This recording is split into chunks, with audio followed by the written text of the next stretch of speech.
NFL teams are currently in the early stages of a month-long break now that minicamps are officially behind them. Training camp is about 5 weeks away, which is when the real competition begins. And while we learned a few things from minicamps and OTAs, we won't see rosters fully take shape until next month's training camps. For these 8 teams, there's still a lot to sort out. Whether it's finding a starting quarterback, arranging the depth chart at cornerback, or figuring out how a scheme change will work, they have a lot of work to do in camp. The Chiefs are in a similar spot to the Broncos, further up this list. Great defense, good skill position players, but several questions to answer. Only, the Chiefs' situation at quarterback is far better, and their offensive line is solid. Where Kansas City needs to figure things out is at wide receiver and running back. Jamel Charles and Jeremy Maclin, both of whom were injured and ineffective last season, are gone, leaving a couple of voids offensively.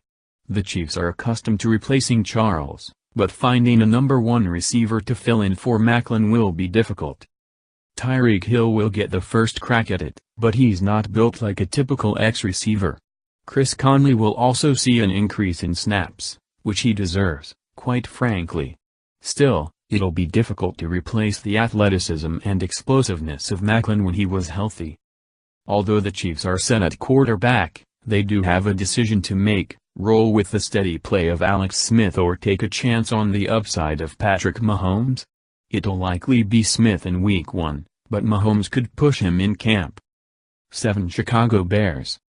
The Bears traded up for Mitchell Trubisky at number 2 overall, which was a surprising move after they signed Mike Glennon in free agency. Glennon will probably still be the starter when it's all said and done, but Trubisky could surprise everyone and win the job in camp. That's hardly Chicago's biggest worry, though. The secondary is a major question mark outside of Prince Amukamara and Adrian Amos, and the Bears' wideouts aren't much better. Kevin White has hardly been healthy, which leaves Cameron Meredith as their best receiver. He was a pleasant surprise in 2016, but he's hardly a game-changer. White will have to show he can stay healthy and become the player Chicago hoped he'd be when he was taken in the first round a few years ago. The Bears need to bring some structure to the offense at both quarterback and wide receiver, which remain their weakest positions right now. 6. San Francisco 49ers. Few teams were as active as the 49ers this offseason, whether it was in the draft or free agency. And for the most part, their moves were commendable. However, they're still in awful shape for 2017. They don't have legitimate starting quarterback, their wide receiver core is among the worst in the NFL, and there are serious questions at cornerback with a very young group likely pegged as starters. In all likelihood, it'll probably be Brian Hoyer as the team's starting quarterback in Week 1. Based on the way he played last season, that's not necessarily a terrible thing. However, will Matt Barkley push him in training camp? It could happen.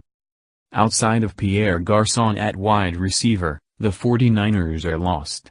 Marquise Goodwin is a one-trick pony, Bruce Ellington is unproven, and Jeremy Curley isn't a big play threat. Sorting out the depth chart will be a challenge, and that's not a compliment.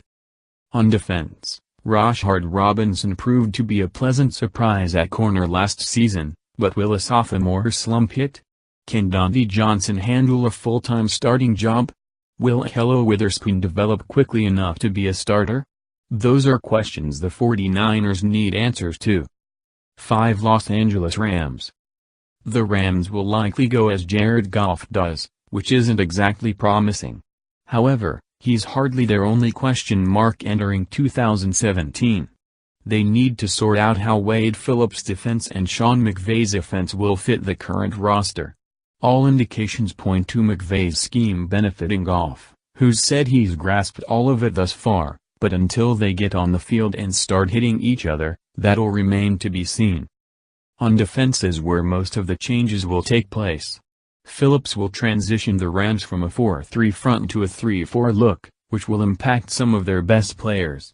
Robert Quinn will now be an outside linebacker, and Aaron Donald will become a defensive end with Michael Brockers likely kicking inside to nose tackle. Will this hurt the production of those three players?